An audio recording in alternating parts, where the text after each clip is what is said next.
Hi, welcome back to another video. I just wanted to share some process of a painting that I'll be starting later this afternoon. It's part of a series I'm working on. So these are some of the first few paintings that I made earlier this summer of watermelons that I purchased from our local grocery store. I believe this was the first one that I did, and have since sort of fallen in love with the motif of watermelons. You can see there was another one over on my easel that I had started a few weeks ago, and unfortunately the slice fell off my table and broke, but I'll have to finish this one from a photograph over the next few days, hopefully. And basically what I've been doing is using construction paper as kind of a backdrop for still life material, mostly fruits and vegetables. So over on my drawing shelf, you can also see some of these other recently finished paintings that incorporate the construction paper arrangement. So I have, I think, 10 of these paintings that sort of fit the theme of still life with construction paper, color field types of relationships, and that's what I'll be doing today. So I'm going to go ahead and grab the paper. I might use some tomatoes from our garden, and I'm going to go outside and set up a still life, and I'll try to document some of the process. All right, so right now I'm setting up the backdrop for the still life, and with the paper I'm basically just trying to find interesting relationships of color and shapes, and almost as if I was like quilting or making a painting, really paying attention to contrasts of shape and contrasts of color. So right now I really like what's happening in this part of my arrangement, and what I like to do is try and find ways to create movement, so thinking a lot about proportions of shapes. Once I grab a few tomatoes, that can also become something that can interact with the shapes and the proportions that I currently have. And I'm looking at where it might make sense to have a darker color, and I'll be cropping into some of the space. That's also part of the plan once I figure out what the paper arrangement is going to be. All right, I'm going to go ahead with this arrangement. You can see right now there's a lot of direct light right in the middle of the still life, and that's going to be coming and going over the afternoon. We have some really tall trees in our backyard that are occasionally blocking out the sun. I'm gonna probably paint this as if it wasn't getting any direct sunlight, and then if there are moments where something interesting is happening, I might choose to keep it in my painting.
Okay, that wraps up the painting for today. I think this is pretty much what I was hoping for. I might work on this a little bit in my studio and just sort of tighten up some of the edges or increase some of the contrast in saturation, things like that.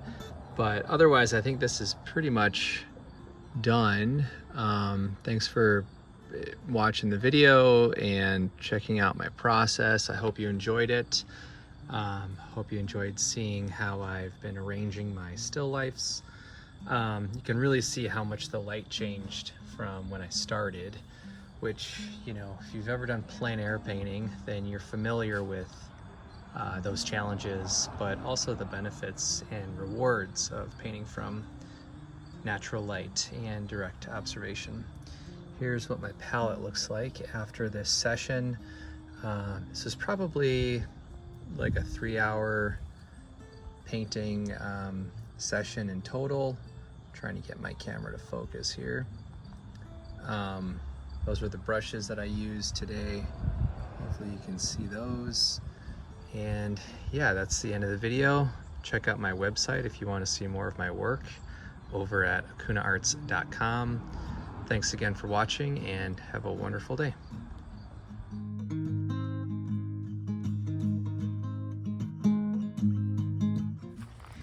Here's how the garden has been going this summer. Today is, let's see, September 17th. So we're getting to the end of our harvesting season here. I've got a bunch of peppers, bell peppers, jalapenos, garden salsa, got some habaneros, more tomatoes, serranos, banana peppers, more tomatoes over here, tomatillos, some Tabasco peppers down here. But I'll show you a couple of the habaneros that still have to turn. Hopefully that'll happen before the first frost in a few weeks.